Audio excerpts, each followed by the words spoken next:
TDP చేస్తున్నటువంటి అసత్య ప్రచారాలను నిరసిస్తూ కూడా ఈరోజు కడప నగరంలో ఉన్నటువంటి లక్ష్మీ వెంకటేశ్వర స్వామి ఆలయంలో వైసీపీ నేతలు ప్రత్యేక పూజలు నిర్వహించారు. ఈ నేపథ్యంలో మనతో పాటు మేయర్ సురేష్ బాబు గారు ఉన్నారు. ఆయన అడిగి తెలుసుకునే ప్రయత్నం. అన్న చెప్పండి, అసలు ఎందుకు ఇంతటి వివాదాస్పదానికి కారణమైన పరిస్థితి రావడానికి ప్రధాన కారణాలు?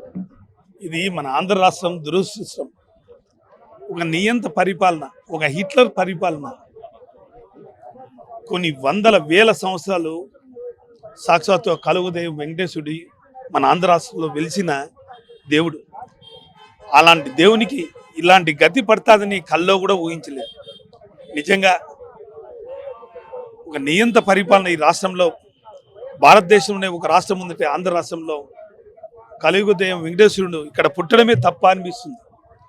కుళ్ళు రాజకీయాలకి నియంత్రణుడి చంద్రబాబు నాయుడు తన స్వార్థ రాజకీయాల కోసం ఈరోజు సాక్షాత్తు వెంకటేశ్వర స్వామిని ప్రసాదాన్ని లడ్డునే బస్సు పట్టించి మన అందరి మనోభావాలని మన అందరినీ తలదించుకునేలా ప్రపంచ దేశాల్లో తెలుగువారు ఎక్కడున్నా కానీ మీ ఆంధ్ర రాష్ట్ర రాజకీయాల కోసం పవిత్రమైన దేవుని ఇట్లా దిగజారేశ్వరాన్ని మన మనోభావాన్ని ప్రజల మనోవేదన్ని ప్రతి ఒక్కరూ అడుగుతుంటే తలదించుకునే పని చేయడం జరిగింది. అది కారకుడు చంద్రబాబు నాయుడు.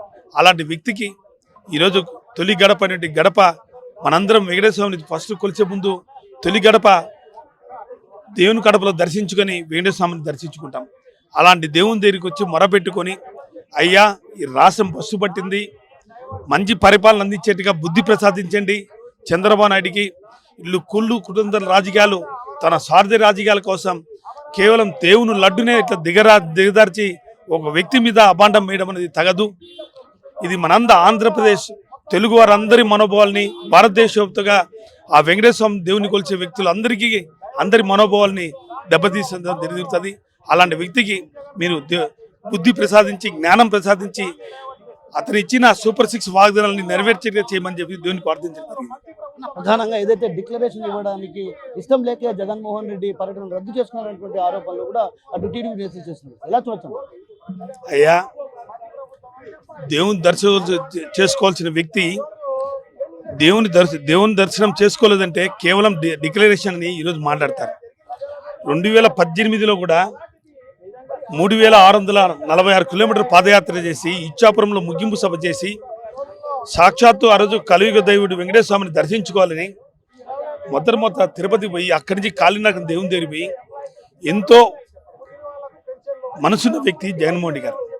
అలాంటి వ్యక్తిని డిక్లరేషన్ ఫామ్ 30 సంవత్సరాల నుంచి వాళ్ళ నాన్న రాజకీయాల్లో ఉన్నాడు, ఇతను 20 సంవత్సరాల నుంచి రాజకీయాలు ఉన్నాడు. ఏ మతం ఏ కులం అని తెలియదు. ఆ రోజు ఎన్నో ఏళ్ళ నుంచి 40 ఏళ్ళ నీకు ప్రతిపక్ష నాయకునిగా ఉన్న రాజశేఖర రెడ్డి, తన తర్వాత ముఖ్యమంత్రి అయిన రాజశేఖర రెడ్డి గారు ఏ కులం ఏ మతం తెలీదా? వాళ్ళ మతం డిక్లరేషన్ ఇవ్వాలని కేవలం పని కట్టుకుని ఆంధ్ర రాష్ట్ర ప్రజలందరికీ తెలుసు జగన్ ఏ మతస్థుడని. ఈరోజు కావాల్సిన డిక్లరేషన్. ఈరోజు మా కార్యకర్తలందరూ ఈరోజు వందల మంది వేల మంది ఇక్కడికి వచ్చారు. జిల్లా వ్యాప్తంగా మా కార్యకర్తలు ఎంతో మంది ఉన్నారు. ఎంతోమంది మండలాధ్యక్షులు, జెడ్పీటీసీ ఉన్నారు, సర్పంచ్ ఉన్నారు. అందరికీ గ్రామ పంచాయతీ లెవెల్ సర్పంచ్ కానించి, మండల ప్రెసిడెంట్ కానించి, ఎంపీటీసీలు కానించి అందరికీ నోటీసులు ఇచ్చి మీరు ఇంట్లోనే నిర్బంధించండి, మీరు బయటికి పోకూడదు, మీరు ఈ నోటీస్కి దారితే మీ మీద కేసు బనాయిస్తామని ఒక కడప జిల్లానే కాదు, చిత్తూరు జిల్లా, అనంతపురం జిల్లా, నెల్లూరు జిల్లా అంతలెక్కల కాలేసి మీ కుటుంబంలో ఉన్న తెలుగు బీజేపీ ప్రభుత్వం ఆర్ఎస్ఎస్ని, విశ్వ హిందూ పరిషత్ని, బజరంగ దళని ఉసిగల్పి మీ కుటుంబ వ్యక్తులతో లోపాయకంగా తెలుగుదేశం ఎమ్మెల్యేని 15 మంది ఆల్రెడీ తిరుమలలో పెట్టి ఒక విధ్వంసం సృష్టించాలనే, వాళ్ళ మీద అందరి మీద కేసులు బనాయించాలనే ఉద్దేశంతోనే ఎన్ని కుటుంబాల రాజకీయాలు చేస్తున్నావు. కాబట్టి ప్రజలకి, దేవుళ్ళ భక్తులకి ఆడ ఏదైనా జరగకూడదని చెప్పేసి జగన్ పాదయాత్ర విరమించుకోవడం జరిగింది. తిరుమలలో అసత్య ప్రచారాన్ని, అదేవిధంగా కుల మతాల మధ్య విద్వేషాలను రెచ్చగొట్టే ప్రయత్నాలు చేస్తున్నారు. అందులో భాగంగానే పాప ప్రక్షాళన కార్యక్రమానికి కూడా వైసీపీ నేతలు శ్రీకారం చుట్టారు. అందులో భాగంగానే ఈరోజు దేవుని కడప లక్ష్మీ వెంకటేశ్వర స్వామి ఆలయంలో కూడా ప్రత్యేక పూజలు నిర్వహించి ఏదైతే పాపాన్ని ప్రజలపై నెట్టివేసే ప్రయత్నాలు చేస్తున్నటువంటి చంద్రబాబుకు బుద్ధి వచ్చే విధంగా చూడాలంటూ కూడా ఒక రకంగా ఆయన్ను వేడుకున్న పరిస్థితి. ఆ నేపథ్యంలోనే మనతో పాటు జిల్లా అధ్యక్షులు రవీంద్రనాథ్ రెడ్డి గారు ఉన్నారు, ఆయన తెలుసు. అన్న ఎట్లా చూడొచ్చు అసలు నిన్న జరిగినటువంటి అంతా కూడా తిరుపతి వేదికగా జరిగినటువంటి పరిణామాలను ఎలా చూడొచ్చు అంటే? ఇదంతా డైవర్షన్ పాలిటిక్స్ మొత్తం అంతా కూడా కప్పిపుచ్చుకునేదానికి అన్నమాట. ఎందుకంటే 100 రోజుల పరిపాలన ఏమీ లేదు, ప్రజలకు అందరికీ తెలిసిపోయింది అన్నమాట. ఏమీ లేదు ఇక్కడ, విషయం లేదు అని చెప్పేసి తెలిసిపోయింది అన్నమాట. సో అందుకోసమే తప్పకుండా ప్రజలందరూ అసహించుకునే కార్యక్రమం ఇప్పుడు జరుగుతోంది. ఊరికి అనవసరంగా వేసామే ఓట్లు అని చెప్పేసి ప్రాయశ్చిత్తపడే కార్యక్రమం జరుగుతుంది అన్నమాట. సో అటువంటి పరిస్థితులను ఈరోజు డైవర్ట్ చేయాలా అన్న ఉద్దేశంతో చేస్తున్న తప్ప వేరే ఏం లేదు. అదే కాకుండా 100 రోజుల పరిపాలన అనేది అదేదో మంచి ప్రభుత్వం అంట. సో ఎవరు డప్పు వాళ్ళు వాయించుకునే కార్యక్రమం అన్నమాట. సో అట్లా ఆ రకంగా డప్పు వాయించే కార్యక్రమంలో భాగంగా వాళ్ళంతకు వాళ్ళే మాది మంచి ప్రభుత్వం, మాది మంచి ప్రభుత్వం. ఎవరిది ప్రజలు నిర్ణయించాలా? ప్రజలు చెప్తున్నారు నీ ప్రభుత్వం ఎంత దుర్మార్గమైన పరిపాలన చేస్తున్నావు, ఎంత మోసపూరితంగా నువ్వు ముఖ్యమంత్రి అయినావు ఎట్లా అని చెప్పేసి ప్రజలందరికీ కూడా బాగా తెలిసిన విషయమే అనమాట. దాన్ని కప్పిపుచ్చుకునే దానికోసం ఇన్ని రకాలైన చర్యలు అన్నమాట. సో అదే కాకోకుండా ఈ 100 రోజుల పరిపాలన అనేది సరే, దాని తర్వాత మనం పరిపాలించేదే చేత కాదనమాట. ఎందుకంటే 40 ఏళ్ళు 45 ఏళ్ళ ఇండస్ట్రీ అంటావు నీకు వరదలు వస్తున్నాయి, తుఫాన్లు వస్తున్నాయి.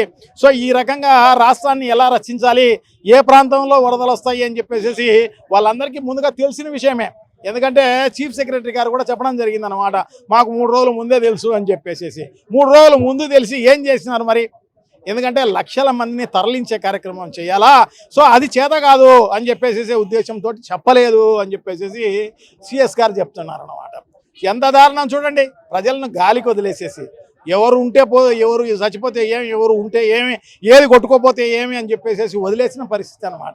దాన్ని కప్పిపుచ్చుకునే దానికోసం ఒక పడవను తీసుకొచ్చి ఆ పడవ జగన్మోహన్ రెడ్డి గారే ఆ ప్రకాశం బ్యారేజ్ను గుద్ది ఇది ప్రకాశం బ్యారేజీ పగిలిపోయేటట్టుగా చేసి దానివల్ల విజయవాడ అంతా మునిగిపోవాలా అని చెప్పేసి చేసినాడు అని చెప్పేసి ఒక దుష్ప్రచారం చేసే కార్యక్రమం చూడండి ఎంత దారుణం. అదే కాకుండా అది ఏం ఒక బోటు స్పీడ్గా వచ్చి గుద్దినంత మాత్రాన ఏం జరిగేది ఏం లేదు. ఇమ్మీడియట్గా 10 రోజుల్లో దాన్ని రెక్టిఫై చేయడం జరిగింది అనమాట. సో దానికి విష ప్రచారం చేసే కార్యక్రమం అన్నమాట.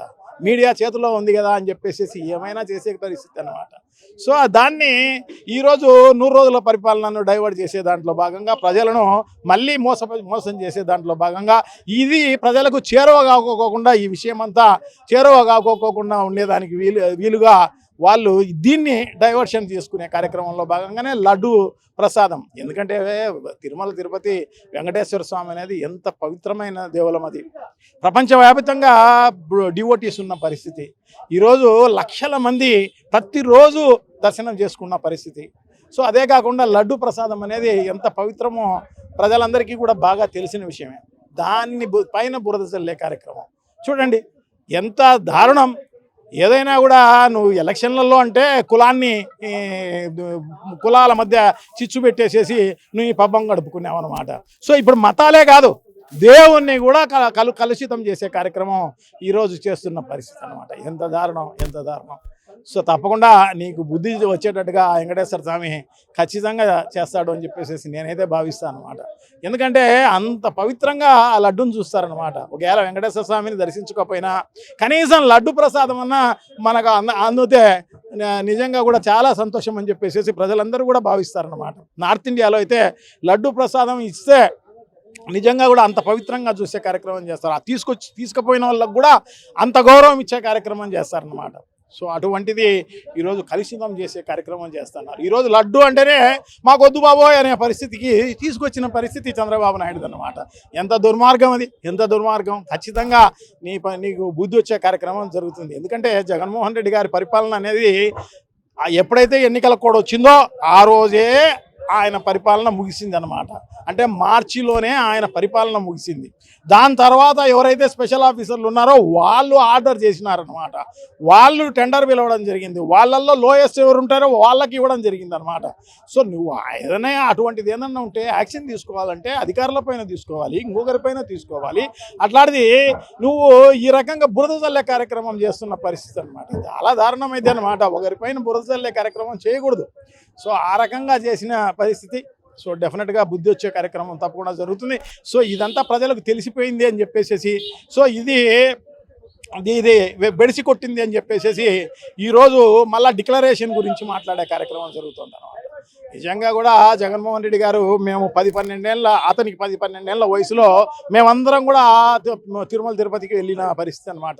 అందరూ కుటుంబ సమేతంగా మేమందరం కూడా ఆనాడే దర్శనం చేసుకున్న పరిస్థితి అనమాట. సో ఆ రకంగా దాని తర్వాత ఒక 15-20 సార్లు ఆయన దర్శనం చేసుకున్న పరిస్థితి. అదే కాకోకుండా ఆయన ముఖ్యమంత్రిగా ఉన్నప్పుడు కూడా ఈ 5 ఏళ్ళు ఆయన ఏదైతే పట్టు వస్త్రాలు ఉన్నాయో ఆ పట్టు వస్త్రాలను ప్రతి సంవత్సరం ఆయన సమర్పించిన పరిస్థితి అనమాట.